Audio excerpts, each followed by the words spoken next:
Rave party प्रकरणामध्ये रोहिणी खडसेंनी महत्त्वाचं ट्विट केलेलं आहे।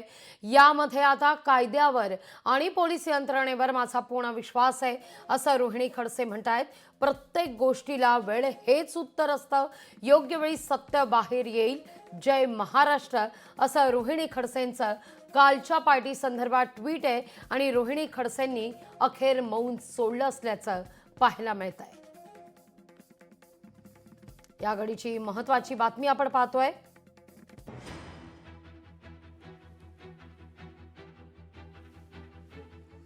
रेव पार्टी प्रकरणानंतर रोहिणी खडसेंनी ट्विट केलेलं आहे, कायद्यावर आणि पोलीस यंत्रणेवर माझा पूर्ण विश्वास आहे असं त्या म्हणतात। पुण्यातल्या रेव पार्टीत 7 जणांना अटक करण्यात आली आहे। यामध्ये प्रांजल खेलवलकर अर्थात रोहिणी खडसे यांचे पती आणि एकनाथ खडसे यांचे जावई यांचाही समावेश आहे। आता सकाळीच या सगळ्या संदर्भात एक अपडेटही समोर आलेली आहे की त्या पार्टीत प्रांजल खेलवलकर यांनी ड्रग्ज घेतलं नव्हतं अशी एक अपडेट समोर येते। यानंतर मात्र रोहिणी खडसेंचं हे पहिलं ट्विट या सगळ्या घडामोडीनंतर पाहायला मिळतंय। रोहिणी खडसेंनी म्हटलंय की कायद्यावर आणि पोलीस यंत्रणेवर माझा पूर्ण विश्वास आहे। प्रत्येक गोष्टीला वेळ हेच उत्तर असतं, योग्य वेळी सत्य बाहेर येईल।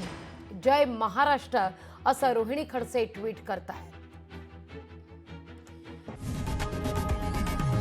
लोकशाही मराठी ऐका, पहा, जागरूक रहा।